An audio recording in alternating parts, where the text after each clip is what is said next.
All right, about to head out of here. We're going back to the garage. Gonna finish up the Studebaker. We got to get it on the dyno. So we're gonna do all the small things it needs to do. Fuel pump, fix the bed, and a bunch of other things I have to do. Dyno appointment is coming up. It's scheduled.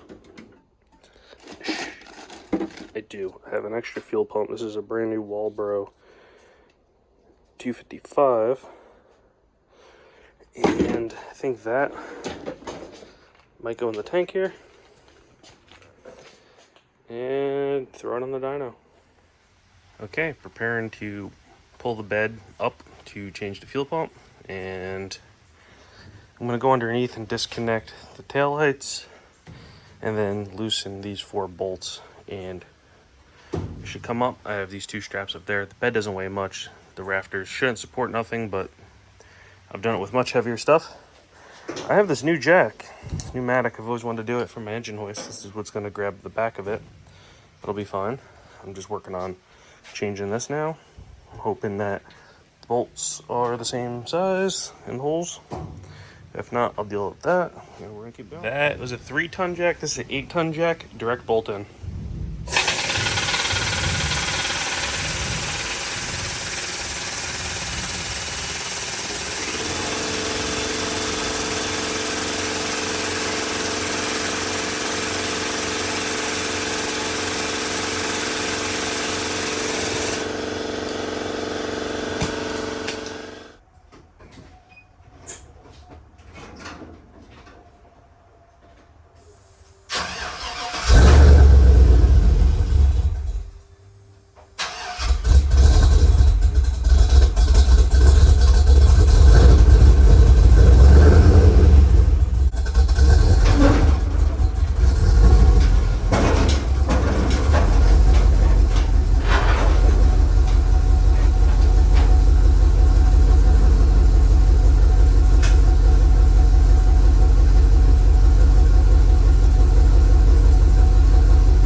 Couldn't help myself.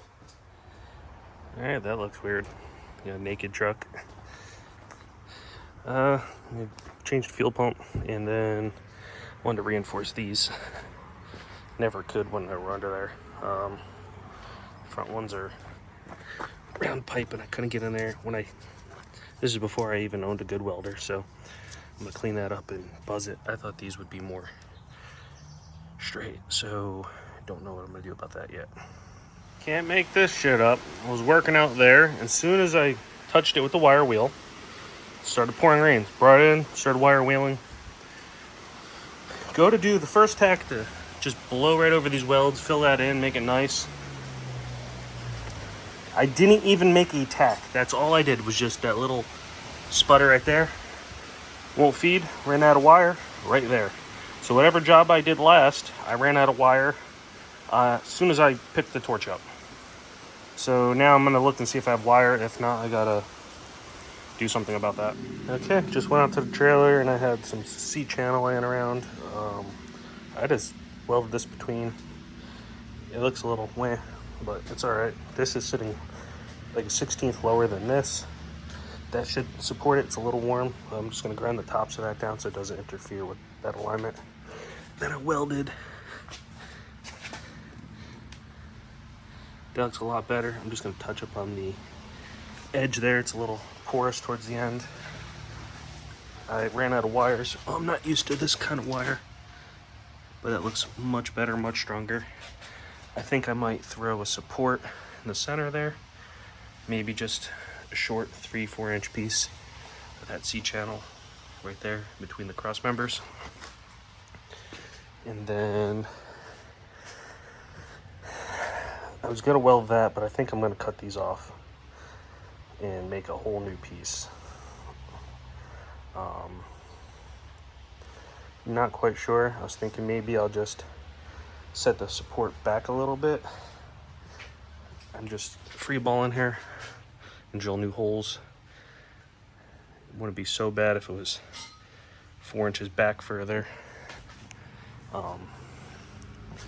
I could even run a new support and then weld that C channel to this C channel and just cut those supports off of there. That's probably not a bad idea. Either way, I think I want to change that one. Set it back a little bit further. Not quite sure. Probably gonna throw a gusset in the corners just to really triangulate it. And then once I figure that out, I think I have enough channel here to run across. That would be pretty cool. That would really stiffen the, or even angle iron, that would really stiffen the entire floor up. What's happening is the floor is starting to crack. So like there and here. So I'm gonna weld that up too probably. But I'm gonna keep going. Okay, this turned out to be a whole hell of a project. So this is the factory bucket. Well, not factory, this was an aftermarket unit. I broke the sender when I was hole sawing the bottom. It grabbed, flung it across the room. There was a little cap here, lost that. Broke the float, so that'll never float again. If it does, it only will float for a little bit. So this was the sender. There's chunks missing out of that. I tried to maybe just get a sender and then mount it on this bracket, but this is like a Delphi unit. This is what I found. They don't make it anymore. So I'm like, let me just grab a sender. So I have another truck like that out back without a bed on it. And I grabbed the sender. I was gonna try and make that work on there. And then I'm like, oh, the bottom bucket's kind of similar, the shape of it. So then I had to grind out all the ribbing to make that fit. So now the pump's in there. So now I'm gonna reconnect the sender, do 2 wires, shove it in, hope the gauge works. I put this back in like this last night with this bucket just to test fire it, and they put it back in the shop because it was raining. So let's put that back together. Okay, over the weekend I buzzed this bracket on. I made this gonna be another bed support. I think I'm gonna end up drilling another hole in it and bolting it, but just the fact that it'll sit on there should be stronger. When I get it back under there, I'm gonna see if there's room to run 2 pieces from that C channel across. I cleaned up some of the wires. I wrapped it in some Tessa tape, and I'm gonna rerun this all. I don't like how any of this is done, so I'm gonna redo all of it. I have a Deutsch connector kit. Never used these ones before. I have weather packs, but I like the way I've seen these work. I've never done it myself, so everything's gonna be able to plug in and out, be super weatherproof. I put this bracket in for the battery. It was wiggling, now it's not. It's super strong. So that's another issue that needed to be addressed. I made these little gussets here with little dimple dies at a 16 gauge, and they're super strong since I put the dimple in there. It's pretty cool that I'm able to do that here.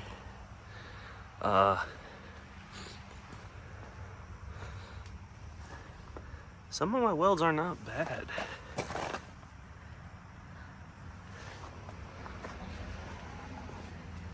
Come to this side. A little boogery there, not bad though.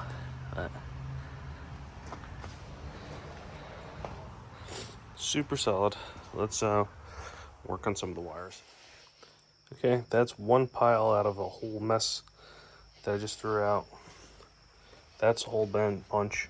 I had a whole pile of air I just threw out. It was like a whole bundle, just a big rat's nest.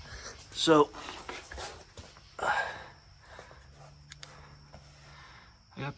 the wires tucked up there nice and neat. I built the pigtail. And then it's a 6 plug, I'm using 5 wires.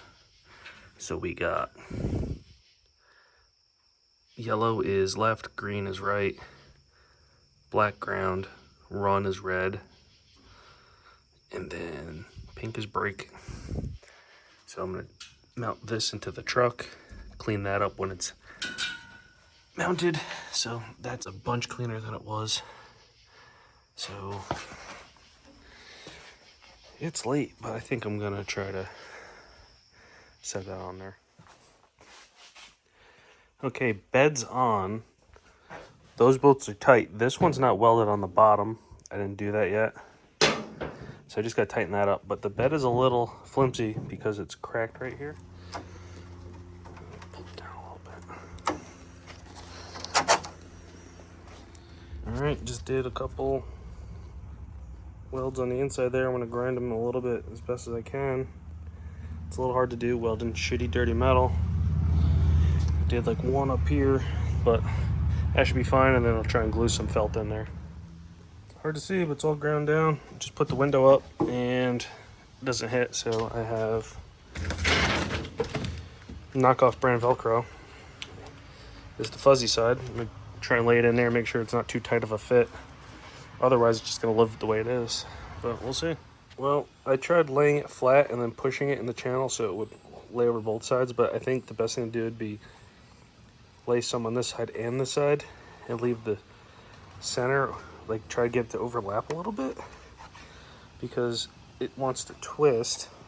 I might redo it, but it's working right now.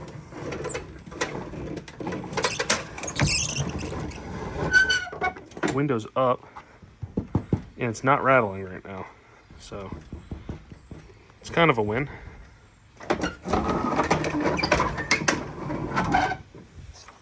And now the thing's not falling down, so that's off the list. I was watching the video back and I realized I forgot to tighten the throttle stop, so I was editing and that's a good catch there. So that's nice and tight. And welded this up, threw some paint on it. So that's good to go. Bed's nice and tight again. It's way more solid than it's been. So that's done. Now we go to the dyno.